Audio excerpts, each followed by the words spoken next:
Olá, estudante! Eu sou o professor Douglas Gomes e venho resolver para você agora todas as questões do vestibular da URCA de 2021.2. Tem interesse nesse assunto? Deixa já o seu joinha. Quer mais vídeos como esse? Se inscreve aqui no canal e ativa o sino das notificações para receber aviso quando tiver vídeo novo. Agora, quer fazer um curso comigo de resolução das provas da URCA desde 2016 até agora, separadas por assunto, comentadas com cuidado? Acesse meu site fisicacondouglas.com. Opa, antes que a gente siga em frente, é importante que você saiba que houve erros nas questões 3, 9, 13 e 14. E é importante que você, se fez este vestibular, faça uma solicitação para que sejam anuladas. Um estudante sai do campus Pimenta, em Crato, às 15 horas e 3 minutos e chega ao campus Juazeiro do Norte às 15 horas e 28 minutos. Sabendo que a distância entre as duas unidades é 12 quilômetros, é correto afirmar que a velocidade média no trajeto foi...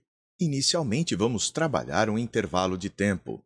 O instante inicial, 15 horas e 3 minutos. O final, 15 horas e 28 minutos. O intervalo de tempo é o final menos o inicial. 15 menos 15, 0 hora. 28 menos 3, 25 minutos. Então, este trajeto demora 25 minutos. Como 1 hora corresponde a 60 minutos, o nosso intervalo de tempo corresponde a 25 minutos. Logo, este nosso intervalo de tempo de 25 minutos, ao fazermos a regra de 3 simples, vai dar 25 dividido por 60. Ora, a distância percorrida foi de 12 quilômetros. E isso quer dizer que a nossa velocidade escalar média vai ser de 12 km dividido por esses 25 sobre 60. Ora, repetimos o de cima e multiplicamos pelo inverso do de baixo. Isso vai dar nosso resultado, que é 28,8 km por hora. Opção correta D de dado. Um saco de cimento de 50 kg cai a partir do repouso de uma altura de 1,25 metros. Em uma laje, considerando a aceleração da gravidade G igual a 10 metros por segundo ao quadrado e desprezando a resistência do ar, a velocidade com que o saco atinge o solo é... Fiz aqui o desenho esquematizando o que acontece. Nosso objeto parte do repouso e chega ao solo depois de percorrer uma distância que a gente costuma chamar de ΔS, não é mesmo? Então, nós vamos dizer que daqui para cá, a gente teve um ΔS nesse deslocamento vertical no valor de 1,25 metro. A gravidade vale 10 metros por segundo ao quadrado. Isso é um movimento uniformemente acelerado, no qual nós podemos utilizar a equação de Torricelli, em que a gente relaciona a velocidade com o deslocamento. Velocidade final ao quadrado é igual a inicial ao quadrado, mais 2 vezes a aceleração, vezes o deslocamento. Velocidade final, não sabemos. A inicial vale 0. A aceleração é a da gravidade, que vale 10. E o nosso deslocamento é 1,25 metro. Multiplicando, isso aqui vai dar 25. Então, v ao quadrado é igual a 25. Logo, o valor de v será 5 metros por segundo quando tirarmos a raiz quadrada dos dois lados. Raiz de v ao quadrado é o módulo de v. E raiz de 25 é igual a 5. Opção correta C de casa. Uma motocicleta passa por um redutor de velocidade, uma lombada, semelhante a uma calota cilíndrica, de raio 4,9 metros, com velocidade constante v.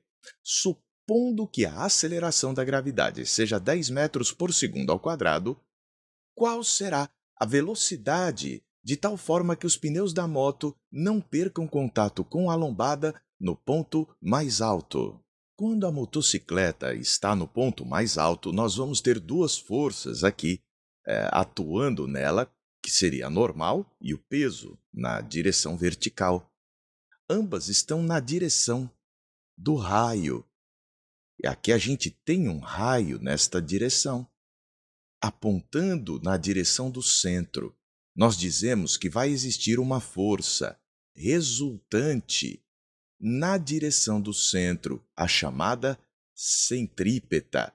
E esta resultante centrípeta vai ser o valor do peso menos o valor da força normal, que é uma força de contato entre a superfície e os pneus.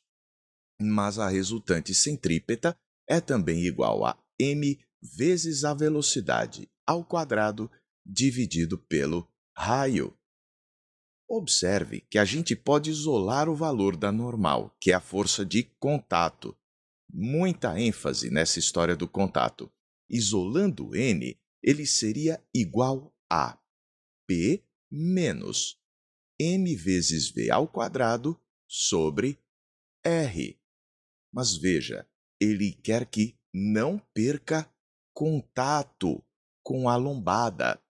Para não perder o contato com a lombada, isso aqui tem que ser maior ou, no limite, igual a zero. Naquela história que você está quase perdendo o contato, ela tende a zero, esta força normal. Então, vamos continuar nosso raciocínio. Então, o nosso mg, mg menos m vezes v ao quadrado sobre r deve ser maior ou, no máximo, tender a zero ali. Nós podemos ajustar, né? Passando este mv ao quadrado para o outro lado, fica positivo. Então, isso aqui maior ou igual a mv ao quadrado sobre r. Cancelamos a massa. Ainda bem, ela não foi dada, não é isso? Passamos o r multiplicando, então gr maior ou igual a v ao quadrado. Tirando a raiz quadrada do nosso gr deve ser maior ou igual ao valor da velocidade. Ou, se preferir, a velocidade deve ser menor ou igual à raiz quadrada de gr, para que ainda haja uma normal, no máximo tendendo a zero. O valor de g é igual a 10, o valor de r, 4,9, e a raiz quadrada de 49, quanto que dá? 7 metros por segundo. Então, a velocidade tem de ser menor ou igual a 7 metros por segundo. Isso causa um desconforto na questão. Veja, qual deve ser a velocidade de tal forma que os pneus da moto não percam contato com a lombada no ponto mais alto? 4,9. Os 7 metros por segundo já estaria na situação da iminência de perder o contato. Contudo, o gabarito oficial está como letra B de bola. Os 7 metros por segundo, então, seria aquela situação limite em que ainda está em contato, mas está quase perdendo.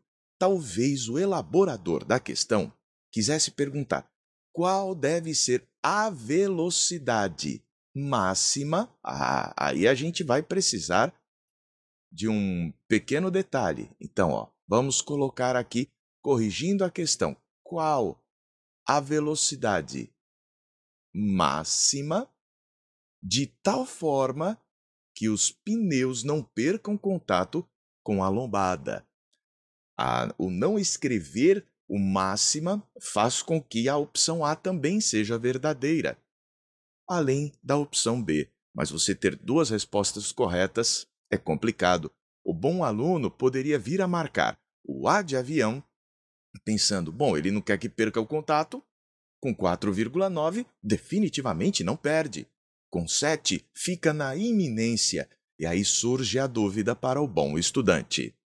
Mas a opção correta, no gabarito oficial, 7 metros por segundo, muito provavelmente porque o autor da questão pensou em colocar a palavra máxima, mas não o fez. Um peso de 50 newtons está pendurado por cordas como mostrado na figura. As componentes do tamanho das cordas presas ao teto e unidas por uma junção na direção vertical são ambas 40 centímetros e na direção horizontal são de 30 centímetros e 60 centímetros. Considerando o sistema em equilíbrio e as cordas com massa desprezível e inextensíveis, encontre a força de tração nas cordas presas ao teto. Dica: 1 é 60, dividido por 72,11 é 0,83, e 40 dividido por 72,11 é igual a 0,55. Primeiro, nós representamos as forças peso, T1 e T2. Nosso próximo passo é averiguar os ângulos. O ângulo alfa tem o seno igual a 40 dividido por 50, que dá 0,8. Tem o cosseno igual a 30, cateto adjacente, dividido pela hipotenusa, 50 centímetros. 0,6. Vamos para o beta. Agora você vai ver que faz sentido a tal da dica. Quem seria o seno de beta? Cateto oposto, 40, dividido por esta hipotenusa, 72,11.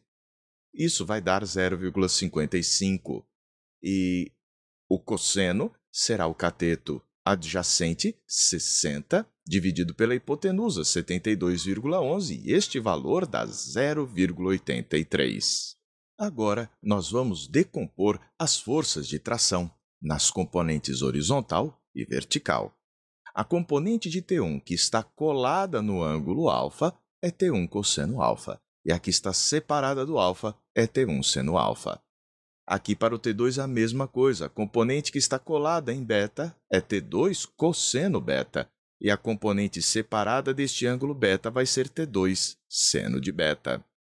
Nosso próximo passo vai ser averiguar que as forças na horizontal se cancelam e na vertical também. Assim, T1 cosseno alfa deve ter o mesmo valor de T2 cosseno beta. E T1 seno alfa mais T2 seno beta deve ter o valor de 50 newtons. Substituir os valores dos cossenos e dos senos. A gente aqui, nesta primeira parte, já encontra que T1 é igual a T2 vezes 83 sobre 60. Já multipliquei por 100 para facilitar. Depois você substitui aqui o T1, trocando-o por T2 vezes 83 sobre 60.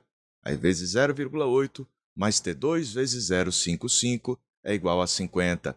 Muito trabalho braçal depois, e você vai encontrar que o valor de T2 é igual a 30 newtons, aproximadamente, viu? Aí depois você vai multiplicar isso por 83 e em seguida dividir por 60. Quando fizer isso, vai encontrar algo em torno de 41,7. Então, quando você fizer a conta aqui de novo, colocando 30 vezes 83 por 60, vai chegar ao 41,7 newtons para o valor de T1. Então, T1, 41,7 e T2, 30 newtons. E a opção correta, D de dado. A lei de Gay-Lussac enuncia que para uma certa massa fixa de gás, tendo seu volume constante, sua pressão é diretamente proporcional à sua temperatura expressa em Kelvin. Com base nisto, se a pressão em um pneu de automóvel, antes de sair para a estrada, era de 35 psi, libras por polegada quadrada, com a temperatura de 27 graus Celsius, qual o valor em psi da pressão no pneu quando a temperatura dele for de 57 graus Celsius? A temperatura na escala Kelvin, TK, pode ser obtida da temperatura na escala Celsius, TC, por meio da fórmula TK é igual a TC mais 273. Como o volume é constante, diz aqui que a pressão é diretamente proporcional à temperatura em Kelvin. Logo, pressão inicial sobre a temperatura em Kelvin inicial é igual à pressão final sobre a temperatura em Kelvin final. A pressão inicialmente era de 35 psi. E a temperatura, 27 graus Celsius. Somo com 273 para ter o valor em Kelvin. A pressão final, quero saber. E a temperatura final, 57 graus Celsius, que eu somo com 273 para ter o valor em Kelvin. Logo, 35 psi está para 300 Kelvin, que é o resultado desta conta. Vamos deixar o psi aqui também em vermelho. Para ficar bonitinho. Pronto. Do outro lado, a gente vai ter P2, e quando nós somarmos 57 com 273, pensa logo, 57 são 30 a mais do que aqueles 27. Então dá 330. Tá aqui, esta soma. Douglas, legal. E agora o que eu vou fazer? Você vai cancelar Kelvin com Kelvin e o seu resultado vai aparecer em PSI. O valor de P2 vai ser 330, vai multiplicando vezes aquele 35, isso tudo dividido por 300. E o resultado vai dar 38,5 PSI, o que se encontra na opção D de dado. O índice de refração, N, de um material é um número adimensional que descreve a velocidade v com que a luz viaja através do material. É definido como N igual a c sobre v, onde c é igual a 300.000 km por segundo. É a velocidade da luz no espaço livre. Por exemplo, o índice de refração do ar é aproximadamente 1,0003, o da água 1,33, enquanto que o do azeite de oliva e do vidro de laboratório são aproximadamente 1,45. A lei de Snell afirma que o ângulo de incidência θi, com a direção normal à interface, está relacionado com o ângulo de refração θr e os índices de refração entre os meios, através da equação NI, seno de θi é igual a NR seno de θr. Diante das seguintes afirmativas, o que é correto? Vamos ver as afirmativas. Aumentar o índice de refração corresponde a diminuir a velocidade da luz no material. Vamos a uma análise dessa afirmação 1. A gente sabe que N é igual a C sobre V, onde C é uma constante universal, a velocidade da luz no vácuo. Logo, a gente pode dizer que V é igual a C, esta constante, sobre N. Faz sentido para você? Troquei um com o outro aqui. Isso significa dizer que, aumentando o índice de refração, eu aumento o denominador e isso vai reduzir a velocidade. É o que diz aqui o 1. Beleza, então 1 está correto. Isso já nos leva a pensar ou em A, ou em B, ou em D. Já tiramos duas opções aí da história. 2. Ao se inserir um bastão de vidro de laboratório dentro de um recipiente transparente contendo azeite de oliva, é muito difícil perceber o bastão inserido. Esta é uma afirmação verdadeira. Aí você fala, mas Douglas, por que isso daqui é verdade? O que te faz observar os objetos são os desvios que eles vão provocar à medida que a luz interage com eles. Você, quando vai ver, por exemplo, uma régua, a luz vai bater na régua e vai refletir e também vai refratar. Estes fenômenos de reflexão e refração, ocorrendo com desvios, fazem com que você consiga perceber os objetos. Mas quando você observa o azeite de oliva e o vidro, eles vão ter o mesmo valor de índice de refração. E como o índice de refração é o mesmo, cancelamos os índices de refração, os ângulos serão os mesmos. Então, a gente verifica que, pelo fato do índice de refração do vidro do laboratório ser equivalente ao índice de refração do azeite, a gente vai ver que não há desvio da luz segundo a lei de Snell. E se não há desvio, a gente não consegue perceber a existência do objeto ali. Então, a 2 está correta. Legal, ó. A gente já tinha matado o E, o C. Agora a gente tirou o D da jogada, que dizia que só a 1 estava correta. Agora, a gente já matou o B de bola. Somente 1 e 2 devem estar corretas, porque esta outra diz que 1 e o 3 não citou o 2. Já dá para você marcar. Mas vamos ver aqui o que há de errado no 3. A luz refratada se afasta da direção normal quando passa de um meio com índice de refração menor para um maior. Então vamos lá. Quando a gente analisa a nossa expressão NI vezes o seno de θi é igual a NR vezes o seno de θr, a gente vai precisar notar que, quando o produto de duas grandezas é constante, o aumento de uma implica a redução da outra. Como assim? Se ele diz aqui no final que o NR é maior do que o NI, para que este termo seja maior e o produto continue igual, este outro termo deve ser menor. Douglas, explica para mim. Vou colocar aqui um exemplo matemático qualquer. 3 vezes 4 é igual a... Vamos supor que eu peguei esse 3 e aumentei para 4. Qual deverá ser o próximo termo multiplicado para que a gente tenha um produto igual? 3. Então, veja, se este aqui aumentou, aquele ali deve diminuir. E aqui, olha, ele está dizendo que tudo está maior. O θr está maior se o NR for maior. Não, o θr é menor. Portanto, falso, o que confirma a opção A como resposta correta para a questão.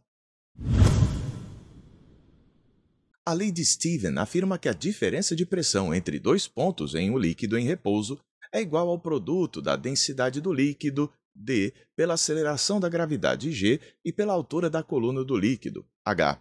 Então, P é igual a P0 mais dGH. Já a lei de Boyle-Mariotti afirma que a pressão de um gás P tende a diminuir à medida que o volume do recipiente aumenta. Se a temperatura for constante, né? Considere uma bexiga cheia de gás hélio, tendo o volume V0 3.000 cm3 a uma pressão atmosférica 100.000 pascals. Ao se inserir a bexiga a uma profundidade de 2 metros dentro de um açude, o volume da bexiga é. Então, nós vamos ter esta modificação. A densidade da água, 1.000 kg por metro cúbico, e a aceleração da gravidade, 10 metros por segundo ao quadrado. Vamos começar analisando o que acontece com a pressão. A pressão lá em cima, 100.000 pascals. Descendo 2 metros, a gente usa o teorema de Stephen, vai ver que a pressão vai ser P0, que é o que eu tenho lá em cima, mais dGH, onde D é a densidade, G é a gravidade e H a profundidade que a gente desceu. A densidade da água vale 1.000 kg por metro cúbico, a gravidade vale 10 e o quanto a gente desceu foi 2 metros. Fazendo esta conta, nós encontramos que a pressão lá embaixo será de 120 pascals. Mas vamos, finalmente, observar o volume. O volume que tínhamos aqui em cima era de 3.000 centímetros cúbicos. O volume que temos aqui embaixo é o que vamos tentar encontrar agora. Se a pressão é inversamente proporcional ao volume, então o produto PV é uma constante. PV é igual a P0V0. Bem, eu sei o meu P final, 120.000. Não sei o V final, mas vou descobrir. A pressão lá inicial, 100.000. E o volume lá inicial, 3.000. Vamos cancelar os zerinhos. 1, 2, 3, 4. 1, 2, 3, 4. Então, nós temos aqui que 12 vezes V é igual a 3.000.000, a 30.000. Se você dividir por 3 dos dois lados, vai encontrar que 4V é igual a 10.000. Então, vamos colocar 4V é igual a 10.000. Dividir por 3 dos dois lados, 12 por 3 não são 4? Então, nosso V vai ser 10.000 dividido por 4. E quando você divide 100 por 4, dá 25, não dá? Então, 25 e a gente acrescenta aqueles dois zeros que estão a colar. O valor do nosso volume vai ser 25 centímetros, aliás, 25 centímetros não, 2.500 centímetros cúbicos, quando a gente fizer a conta. Opção correta, C de casa. O calor latente, L, é a quantidade de calor por unidade de massa m que uma substância deve receber ou ceder para realizar uma transição de fase, de estado físico. Sua fórmula é QL igual a m vezes L. Já o calor sensível é a quantidade de calor que é transferida entre corpos, produzindo uma variação em sua temperatura, ΔT. A quantidade de calor sensível é Q igual a mc ΔT, onde C é o calor específico da substância. Sabendo que para a água pura o calor específico vale 4,2 kJ por quilograma e graus Celsius, e o calor latente de vaporização vale 2,26 kJ por quilograma, e para o mercúrio o calor específico é 0,14 kJ por quilograma graus Celsius e o latente de vaporização vale 0,3 kJ por quilograma, a uma temperatura de vaporização de 357 graus Celsius. Considere que as substâncias possuem as mesmas massas. E as seguintes afirmações. O que será correto? Afirmação 1. Partindo de uma temperatura inicial de 25 graus Celsius, é necessário menos calor para evaporar toda a água do que para evaporar toda a massa de mercúrio. No processo de vaporização, é necessário inicialmente a gente chegar à temperatura de ebulição e depois vaporizar. Então, a água que está inicialmente a 25 precisa chegar a 100. Fazendo o mc∆T da água, nós vamos colocar massa vezes 4,2, que é o calor específico da água, vezes a variação de temperatura, que aqui será 75. Fazendo esta conta, nós vamos encontrar 315 vezes a massa. Já para a quantidade de calor no mercúrio, a gente faz o mesmo mc∆T. Contudo, o mercúrio só vai entrar em ebulição a 357 graus Celsius. Fazendo aqui as mesmas contas, mas com os valores para o mercúrio, nós vamos encontrar m vezes 41,1, ou aliás, 44,1. A gente então vê que é necessário bem mais energia para você fazer a água entrar em ebulição do que o mercúrio. Mas e para vaporizar? Usamos o ml. Da mesma forma, você vai ter uma necessidade de energia maior para a água do que para o mercúrio, já que o calor específico latente de vaporização do nosso mercúrio é 0,3, ao passo que o da água é 2,26.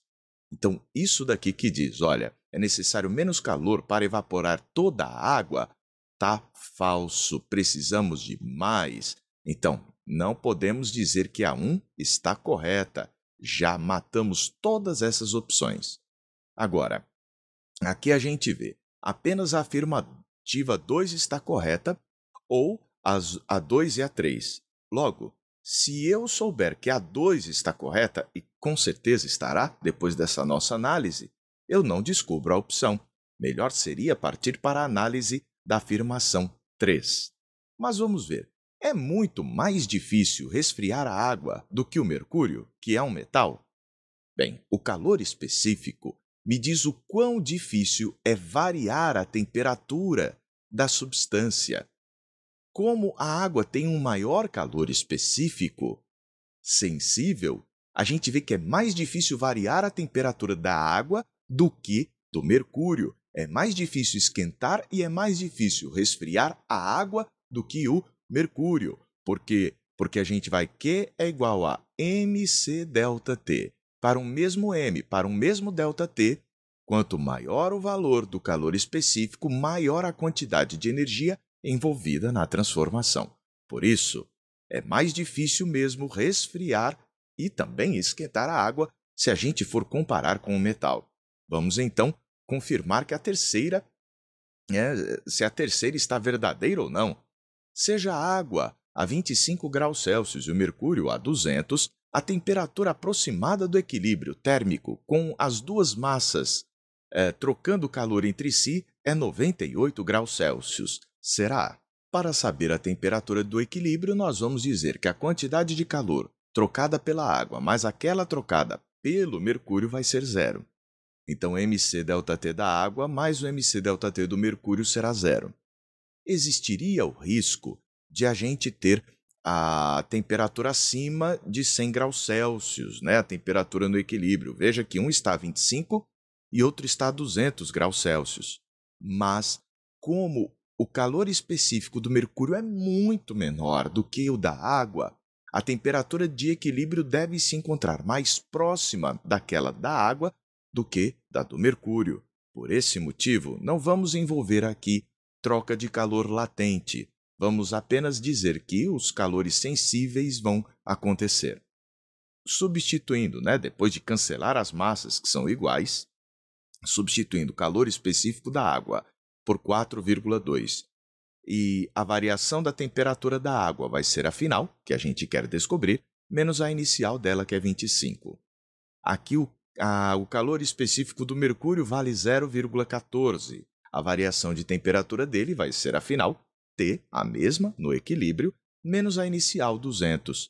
Depois de você resolver este sistema relativamente simples, vai encontrar 30,6 graus Celsius como temperatura no equilíbrio, o que está bem longe dos 98 graus Celsius propostos aqui na terceira afirmação. Portanto, não podemos dizer que a 3 está correta, apenas a 2 é verdadeira. B de bola.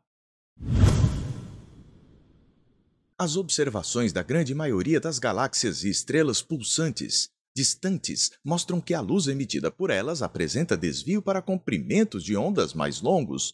O desvio para o vermelho, não importando a direção para onde se olhe no céu. Se o desvio para o vermelho for interpretado como um desvio Doppler, a velocidade de afastamento do objeto cosmológico pode ser calculada. Quando as velocidades de afastamento V são plotadas, são impressas, num gráfico contra as distâncias x em relação à Terra, há uma relação conhecida como Lei de Hubble, que é observada. V é igual a h, que é a constante de Hubble, vezes x. Considere as afirmações. Primeiro, a lei de Hubble é uma relação linear da velocidade do objeto cosmológico com a distância dele em relação à Terra. O que se chama de linear? Excelente pergunta. Quando você vai fazer o gráfico do comportamento da velocidade e da distância x, você vai observar uma função afim. Por quê? Porque você tem V igual a uma constante vezes x. A gente pode, então, fazer isso, olha. V é igual a hx, ou y é igual a uma constante vezes x. Verdade? A primeira afirmação. A segunda diz que quanto mais próximo da Terra, menor é a sua velocidade de afastamento. Então, vamos lá. Aqui, você está afastado, longe. Aqui, você está próximo. O x é menor. Quando você olha para o gráfico, quando nós temos próximo, você tem uma velocidade menor. Já quando se está a uma distância x mais longe, você tem uma velocidade maior. Então, quanto mais próximo, menor a distância, menor é a velocidade. Perfeito, verdadeiro. 3. No efeito Doppler, um desvio da frequência para comprimentos de ondas mais curtos é chamado de desvio para o azul. Quando a gente vai olhar as cores do arco-íris, vermelho, alaranjado, amarelo, verde, azul, anil e violeta, essas primeiras cores aqui de frequência menor são avermelhadas, Vermelho, alaranjado. Já as cores de maior frequência tendem para um azulado. E assim, a gente vê que quando você vai para comprimentos de ondas mais curtos, você está desviando para a frequência maior. Mas por quê? Você lembra que a velocidade é igual a lambda vezes f? Então, f é igual a v sobre lambda. Todas as ondas no vácuo têm a mesma velocidade. Isso quer dizer que, se você tem uma onda mais curta de comprimento menor, você tem uma frequência maior. E a frequência maior está para as cores azuladas. Então, você vai ter um desvio para o azul quando você tiver comprimentos de onda menor. Assim, não temos nenhuma opção correta para marcar. O gabarito oficial diz que 1 e 3 estão verdadeiros. Muito provavelmente, na hora de fazer a digitação, a pessoa quis digitar maior, mas digitou menor. Talvez isso tenha feito o 2, que era para ser falso, ficar verdadeiro. Assim, não temos resposta para marcar. A corrente elétrica envolvida em um choque elétrico é determinada pela voltagem. Não é adequado usar o termo voltagem, mas eu mesmo de vez em quando uso. Só não é adequado numa questão, num contexto científico, mas tudo bem. É determinada pela voltagem, essa corrente, e pela resistência do circuito. O corpo humano tem uma alta resistência inerente à corrente elétrica, o que significa que, sem tensão suficiente, nome mais adequado para a voltagem é tensão, uma quantidade perigosa de corrente não pode fluir pelo corpo e causar ferimentos ou morte. Considere a figura abaixo onde uma pessoa, molhada, segura um fio com uma das mãos e está sobre uma plataforma de metal. Considerando as resistências elétricas, R1 igual a 150 ohms, R2 igual a 250 ohms e R3 igual a 200 ohms, qual o valor da resistência elétrica entre os terminais A e B? Eu redesenhei o mesmo circuito. Os terminais são A e B. Coloquei nos extremos e temos um ponto C aqui pelo meio. Do ponto A para o ponto C, nós vamos ter em sequência, em série, os resistores R1 e R2. Esta associação aqui, portanto, é uma associação em série. A corrente elétrica que chega aqui é a mesma nos dois. Isso é associação em série. Mas quando chegamos ao ponto C, haverá divisão da corrente elétrica que veio passeando por ali. Vamos chamar de uma corrente I. Esta corrente vai em parte para cá e em parte para cá. Quando nós observamos esta segunda associação, a gente vai notar que se trata de uma associação em paralelo. Temos um R3 ligando do C para o B e o outro R3 também do C para o B. Vamos resolver aquela associação em série e esta associação em paralelo. Para obtermos o equivalente em série, nós somamos os valores das resistências. 150 mais 250 são 400 entre A e C. Entre C e B, no paralelo, a gente diz que 1 sobre a resistência equivalente é 1 sobre o R2 mais 1 sobre o R3. Fazendo esta conta, encontramos 100 ohms. Aí você fala, Douglas, eu faço de um jeito mais simples. Sim, quando você tem resistores idênticos associados em paralelo, você pega o valor de um desses resistores e divide pelo número deles. 200 dividido por 2 dá 100. Bom, feito isso, da forma que você achar melhor, a gente vai ter agora uma associação em série. E o equivalente entre os pontos A e B, então a resistência entre A e B, vai ser 400 mais 100. Portanto, o resultado será de 500 ohms. E isso a gente encontra na opção C de casa. O aquecimento Joule é causado por interações entre os portadores de carga e o corpo do condutor. Um condutor de resistência elétrica R submetido a uma diferença de potencial constante V apresenta uma potência de aquecimento de Joule dada pela equação P igual a V² sobre R. Considere um raio atingindo uma pessoa por um tempo de ΔT igual a 0,2 segundo, no qual V pode ser considerado constante. A maior parte da corrente elétrica de um raio passa pela superfície do corpo. Considere uma diferença de potencial típica de 30.000 volts e a resistência elétrica humana com a pele seca dos pés à cabeça como R igual a 100.000 ohms. A energia transferida durante a duração do raio é: primeiro, vamos obter o valor da potência, que vai ser igual a tensão ao quadrado dividida pela resistência elétrica, de acordo com o que nos disse o enunciado. Então, esta potência P vai ser igual a 30030.000 ao quadrado sobre 100.000. Vamos deixar em notação científica. Ficaríamos com 3 vezes 10 à quarta, isto tudo, ao quadrado, dividido por 10 elevado à quinta. Fica mais elegante até. Então, esta potência vai ser 3 ao quadrado, são 9. 10 à quarta ao quadrado, são 10 à oitava. E aí, nós dividimos por 10 à quinta. Nós repetimos o 9 e vamos colocar a base 10. 8 menos 5 são 3. Então, nossa potência é de 9.000 watts, ou 9.000 joules por segundo. A pronúncia correta que a gente fala joule é joule, mas não interessa, né, na hora da prova. Mas vamos voltar. Ele quer a energia.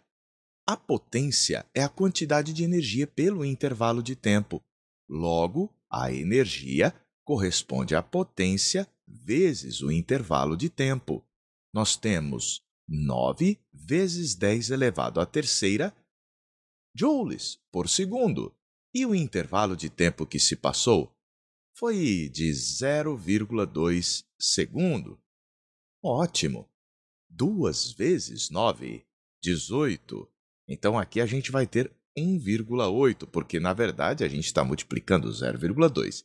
Isto vezes 10, a terceira, cancelamos segundos com segundos e a resposta vai dar joule.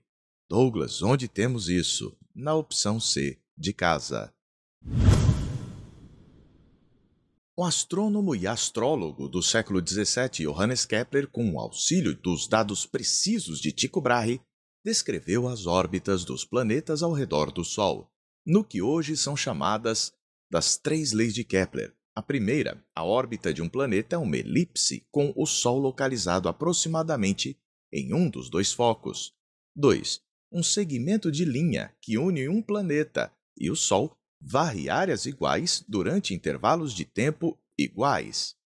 3. O quadrado do período orbital de um planeta é proporcional ao cubo do comprimento do semi-eixo maior de sua órbita. Semi-eixo maior é o que a gente chama popularmente de raio médio. De acordo com as seguintes afirmações, temos aqui 3 afirmações se quer analisar o que é e o que não é correto.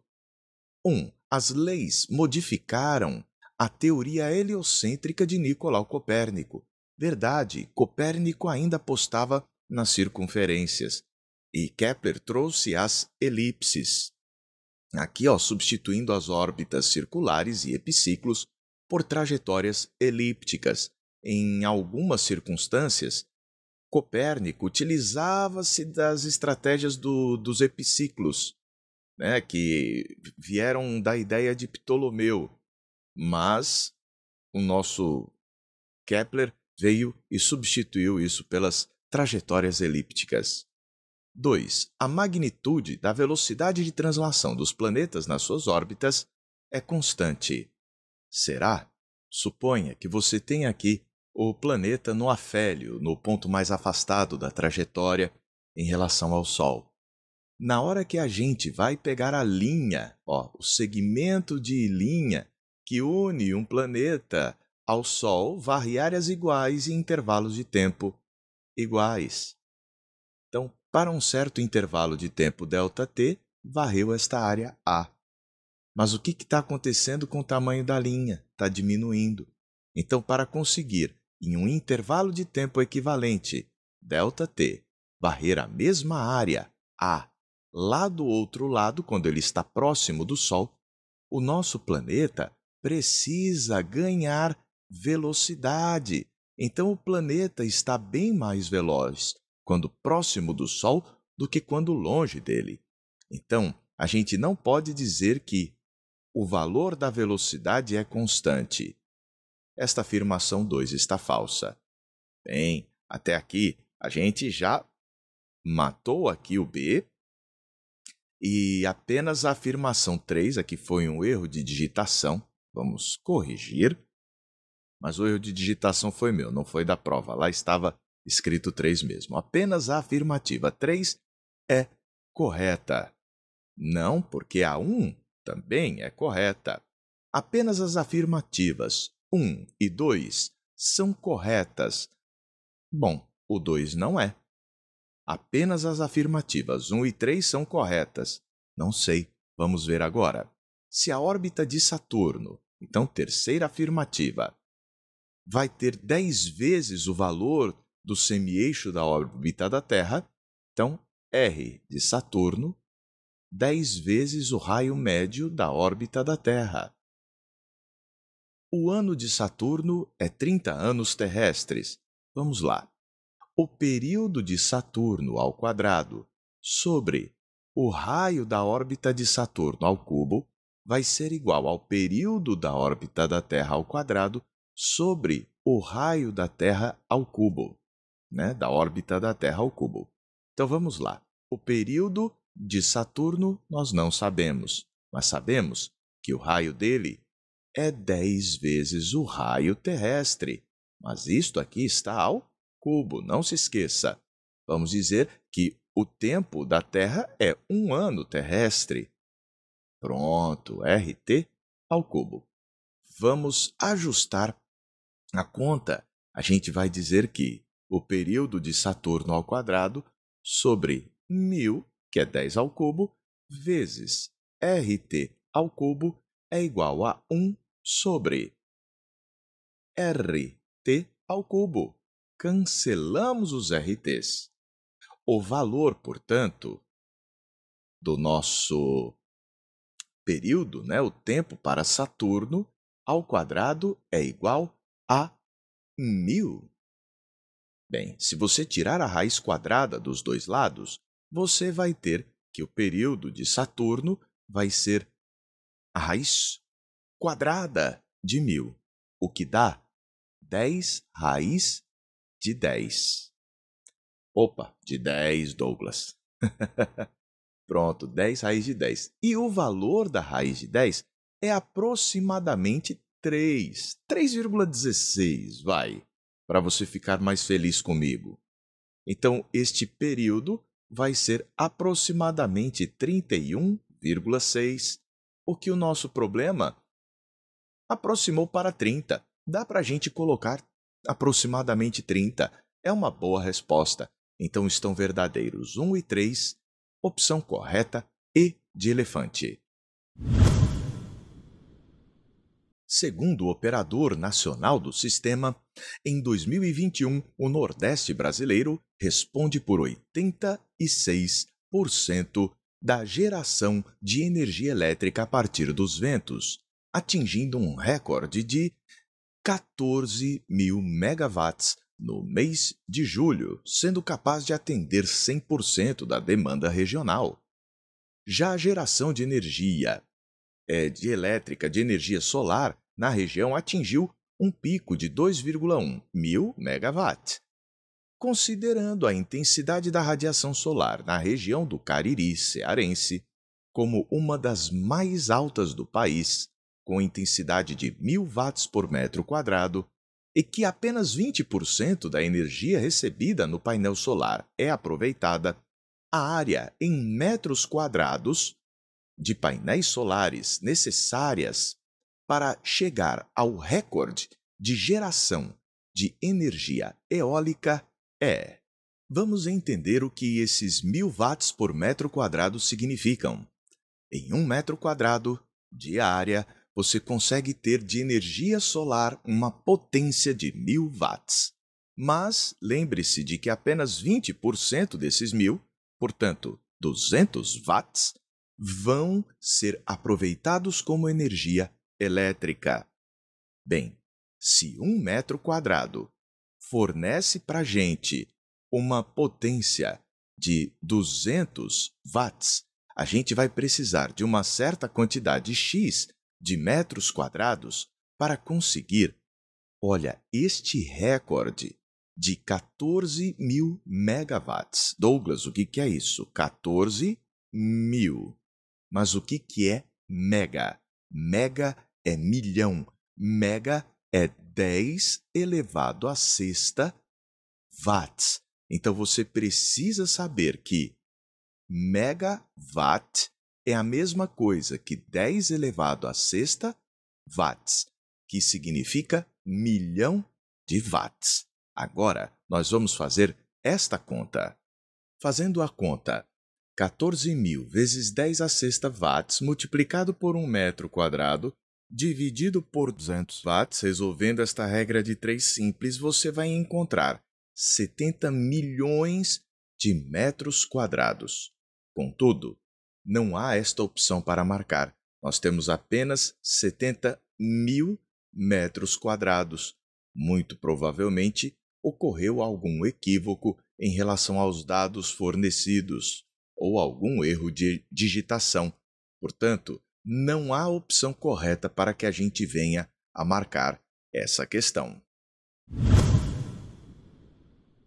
Uma onda eletromagnética no forno de micro-ondas apresenta frequência aproximada de 2.500 mil MHz. Que estranho isso.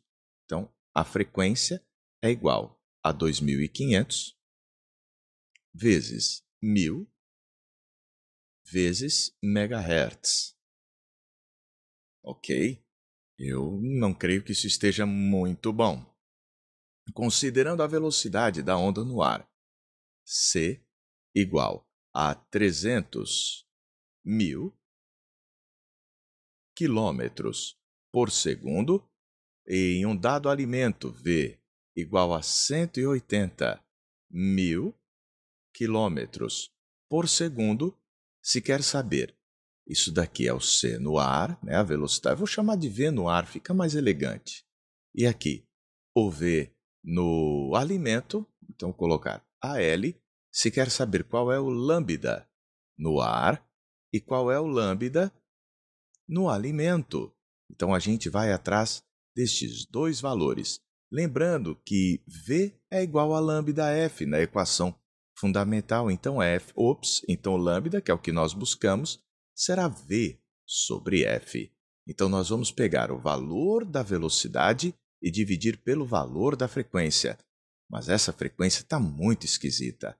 Lembrando que mega é milhão. Então, isso daqui daria 2.500 milhões vezes 10 à sexta, que é milhão de hertz.